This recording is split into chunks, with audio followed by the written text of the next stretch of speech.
Motherhood must be respected on the basis of justice, empathy, and reverence. It is important for each and every family, society, and even nationality. Hi friends, welcome to the 198th version of Hindi poetry series Anhat Palo Mein. This is Harshita Jha, and today I present the poem titled Sahodar, composed by my father Dr. A.K. Jha recently. So now please listen to this heartwarming poem in the voice of poet himself. Please like it on YouTube and subscribe to the channel if not done yet. एक ही पिता के पुत्र होने के बावजूद आज वैमनस्यता, कटुता भाइयों के बीच चरम पर है। घर घर में आपसी प्रतिस्पर्धा, ईर्ष्या, द्वेष का ही बाहुल्य है। हमारी प्राचीन परंपरा में भगवान राम का दृष्टांत है।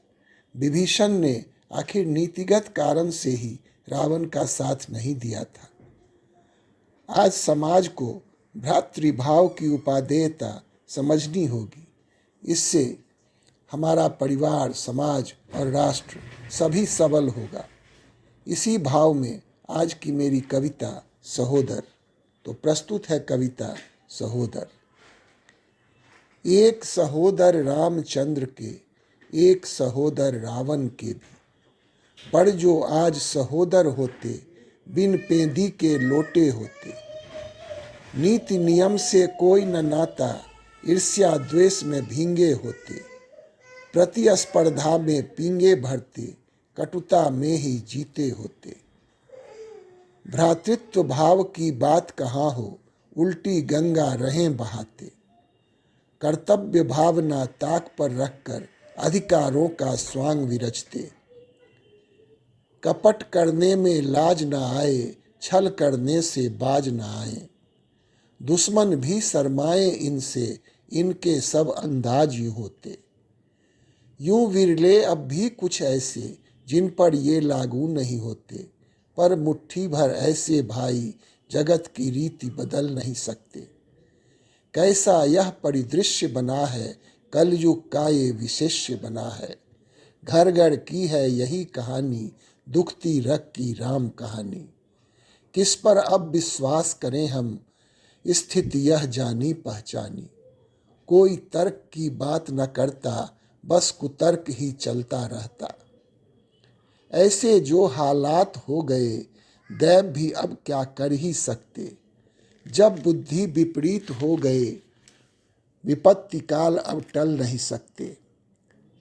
मूल्य क्षरण का दौर चला है, अंधा युग अब रुक नहीं सकते। कभी लखन जैसे थे भाई, रामचंद्र का संग दिया था। कभी भरत जैसे अनुयायी, राजकाज संभाल लिया था। और विभीषण ने भी तो रावण को बस आगाह किया था। पाप कर्म में लीन जो वह था, मुक्ति का आधार दिया था। फिर रावण के कर्मों ने ही उसका बंटाधार किया था। आज कहाँ दृष्टांत यूं मिलते, रिश्तों में बौनेपन दिखते। कहाँ उद्यात विचार यूं मिलते, चहुदिस भौरापन ही दिखते। चिंतन और सोच उन जैसे, बस अपवाद स्वरूप मिल पाते। ऐसे जो पवित्र रिश्ते थे, सुनने में अब कम ही आते। लाज शर्म को ताक पर रखकर, स्वार्थ पूर्ति में आतुर हैं सब। लालच लोभ की पराकाष्ठा में, दुश्मन जैसे शातिर हैं सब। कृष्ण पुनः शंखनाद कर रहे, महाभारत हेतु शापित हैं सब। ऐसी अधम स्थिति आन पड़ी, अधोगति को प्रेरित हैं सब। ऐसी अधम स्थिति आन पड़ी, अधोगति को प्रेरित हैं सब। धन्यवाद।